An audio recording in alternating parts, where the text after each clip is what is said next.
Uh-oh, we're live.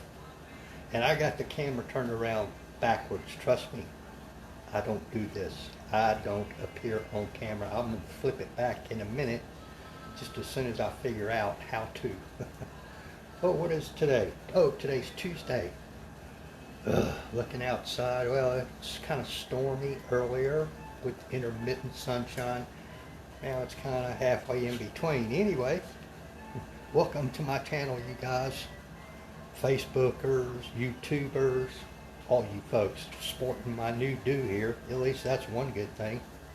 Oh boy, I say new, a couple of weeks, what, a month maybe?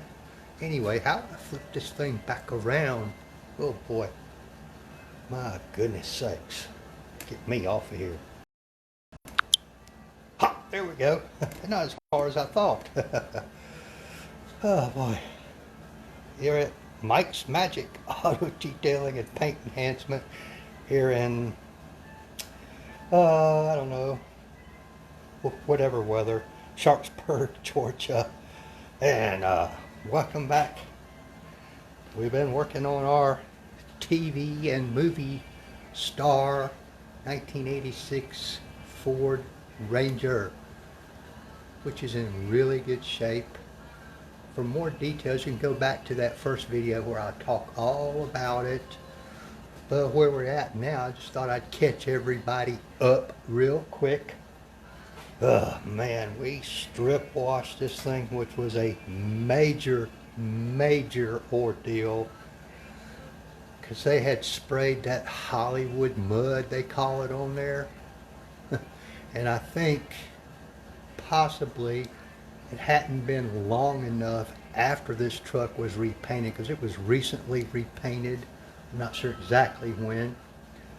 And that stuff, I don't know that on a normal paint job it would be as difficult to remove as it was on this paint job. I used everything I had. And I had to, when I got the clay bar in it, there was still plenty of it left on there. I had to use a product called Sealant 266, diluted down, I don't know, 6-8 to 1, something like that, to clay bar with, which was effective. But clay bar, that Sealant just ate the clay bar up, so a piece of clay bar did not last me very long. I probably went through a couple packs of clay bar on this thing. Oh boy, oh boy. I even had to clay bar the wheels, the glass. Well, I normally clay bar the glass anyway, but I had to clay bar everything that could be clay barred. What a pain that was. Anyway, and then I keep saying me, did a polish, a one-step polish, using a Coat Chemi, one-step polish and compound, and orange Lake Country pads with my 5-inch buffer, the forced rotation buffer. Y'all seen that before in earlier videos, I guess. And then we put the titanium TMH coating on here, it's called, an extremely durable coating, their most durable coating. It will repel salt, road salt, all of that stuff, and it leaves an insane shine, as you can see. And then this morning I put the T2 TS, I can't remember, DPC titanium glass coating on all the exterior glass, including the rear view mirrors, everything. The wheels, hey Richard, the wheels have been coated as well. I'll be coating the tires later, but the shine and gloss of this TMH DPC titanium coating is just ridiculous, and that paint is so slick.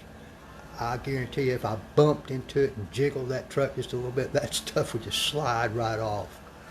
I'm not going to do the slide test because it can cause scratching. But what I'm going to do is now that it's had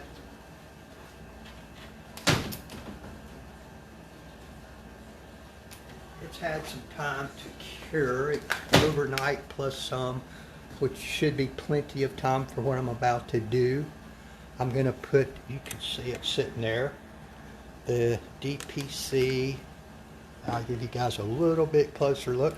Richard, I'm going to, over the top of this titanium coating, which there's lots and lots of benefits to that, I'm going to put the DPC, I don't know if y'all can read that, titanium sealant, full strength. It's a water-based sealant, so it can be diluted if you so choose, 50-50 with distilled water. It just cuts down on the longevity of it a little bit. I don't do that. I always use it full strength for most, I'd say the vast majority of my details, because I just prefer it on full strength. But after you coat a vehicle, or after you've really washed it, clay barred it, maybe even polished it, all that stuff, you can use, Richard, this stuff as a standalone product if you use it full strength. And then thereafter, if you do a maintenance wash, then you can use a bottle that's diluted 50-50 as a maintenance product to refresh, renew your original application, which is really handy, really handy. So what I'm getting ready to do is start applying this, and I was just going to show you guys how easy it is. Now I've got a relatively low pile quality microfiber towel. You can't buy the quality of these two towels on a retail level. You can't go to town and buy these. But I'm just going to show you guys how simple it is to apply this stuff and how quickly you can get around a vehicle. And even if you didn't have a coating on your car, Richard, if you chose just to put this on after you thoroughly cleaned it and all that stuff,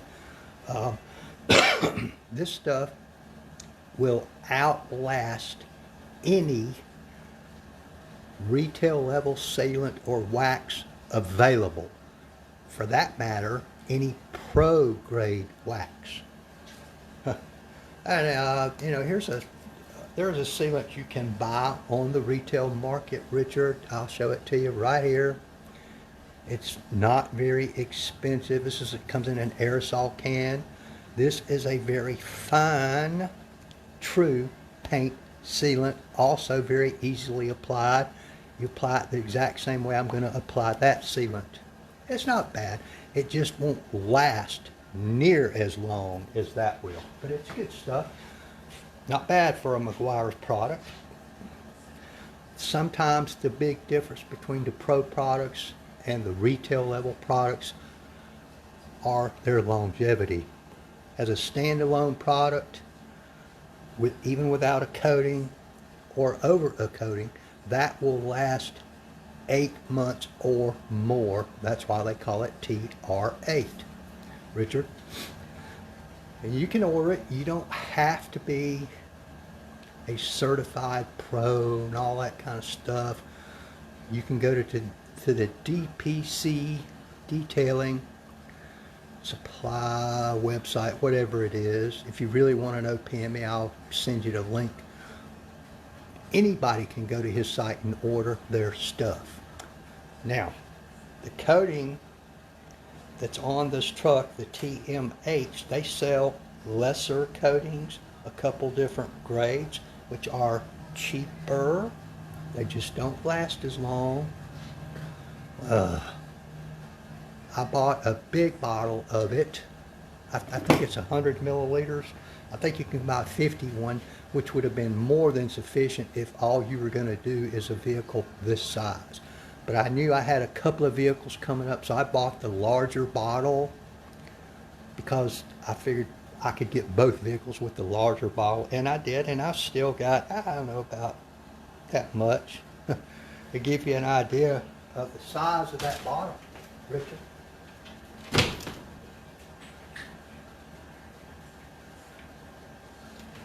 show it to you.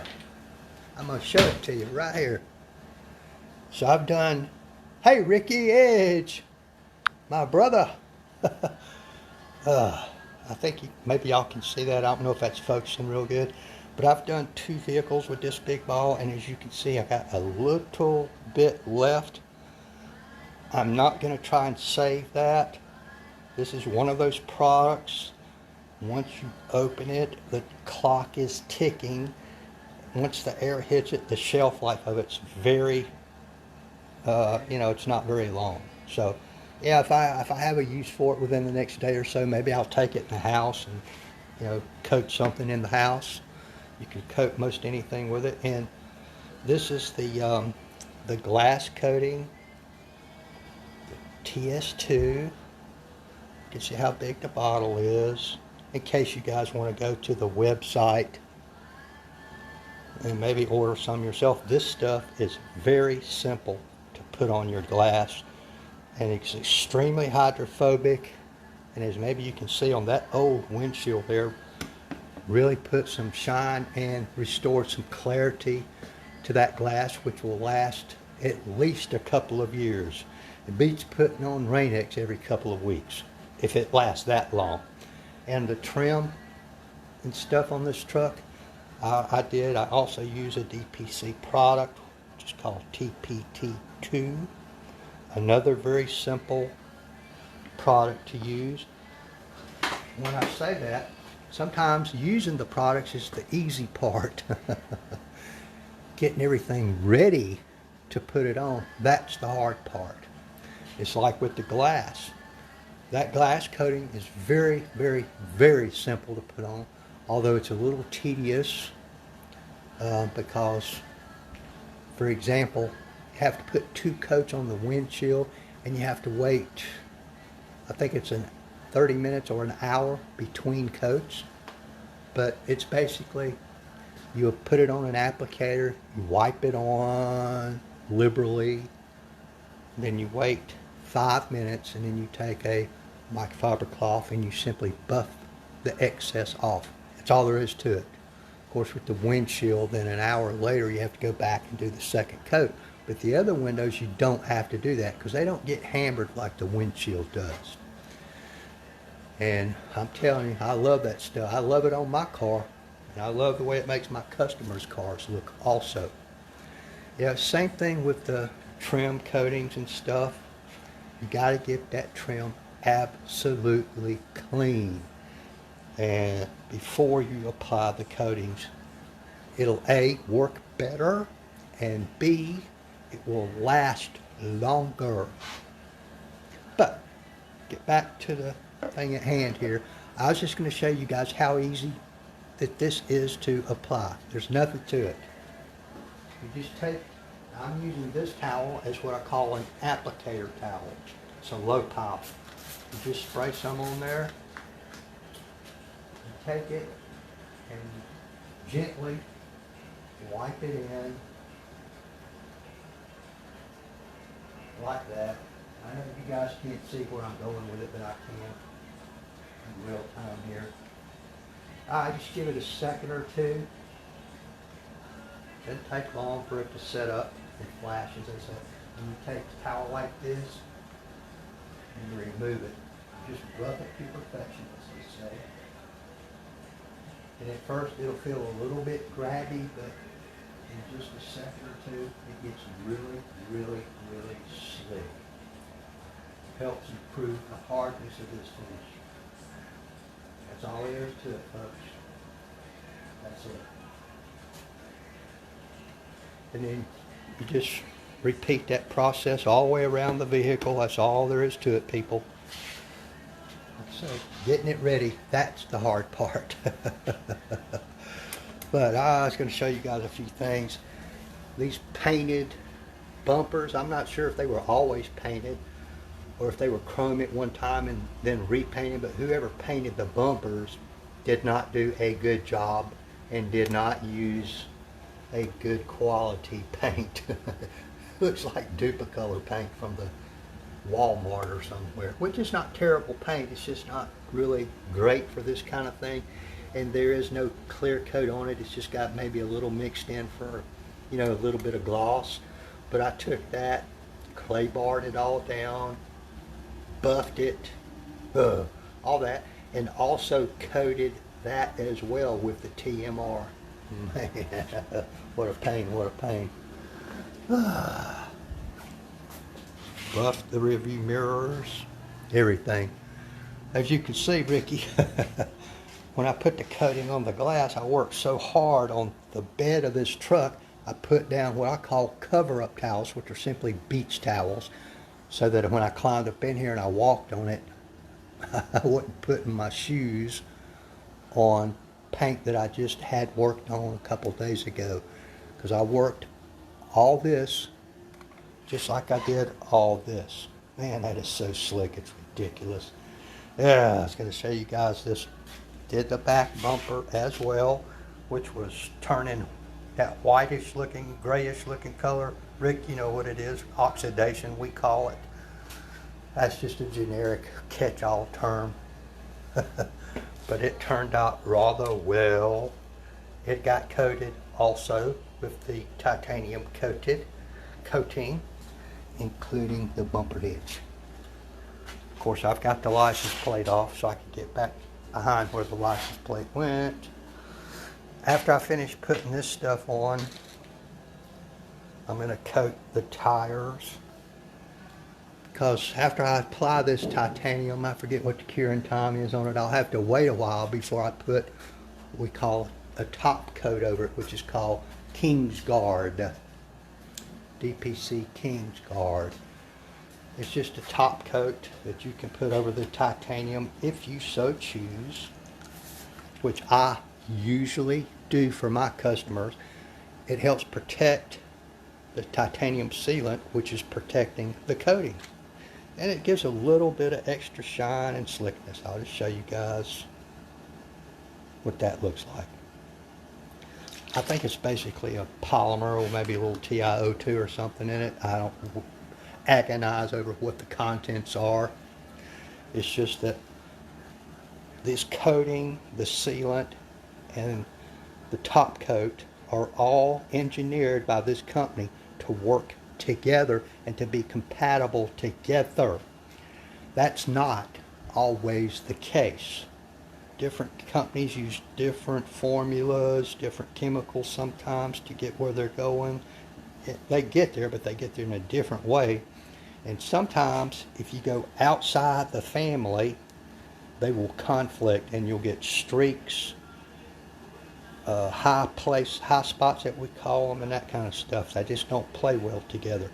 So no matter what I'm using, if I were even using a different company's coatings, I would stay in that company's family with the products to avoid any conflicts. And unfortunately, most of the time, you just don't know till you do it. And you're like, man, something's wrong. And usually that's what it is. But I do appreciate you guys dropping by. It's been a while, it's been a while. And I'm going to get back to work here. And I'm going to have to wait a while after I put the titanium seal on to put the top coat on. So in the meantime, after I finish this, I'm going to do the tires, which won't take but just a few minutes. I will be also using a water-based tire coating as opposed to a silicone or petroleum-based one, because they cure quickly, they dry completely, and when they do, you get no tire slaying.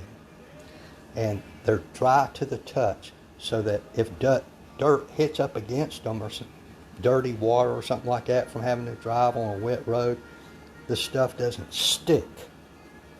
It may be laying on the surface of the tire, but after you apply that tire coating, usually all you need is a pH balanced simple soap that you can buy at any store, and it'll just wash them clean. You don't need tire cleaner after this stuff is applied. You don't need a dedicated tire cleaner, because most of those are really extremely high pH, high alkaline content, which you need when you want to get them absolutely clean like these are. But Ricky and Richard, what I'll do before I apply the coating I will take an old microfiber towel, I'll drench it in paint thinner, and I will go around that tire quickly just to ensure that what we have is virgin rubber, which is what the tire coating that I will be using is designed to bond with. If there's dirt, grime, grease, anything like that, residue from the soaps that I use to clean these tires still on there, it will hinder the effect of the tire coating. So I'm going to make sure they're absolutely clean before I put them on there. All right, folks. Thank you guys. Again, you know what they say, like, tag, share, follow, comment, all that stuff. They say all that helps me out. I guess it makes me more popular on Facebook and YouTube. I don't know. I don't really care. Main reason I do these videos is for fun, and hopefully somewhere along the line some newbie might pick up a tip or something in case they were interested in doing this sort of thing by themselves.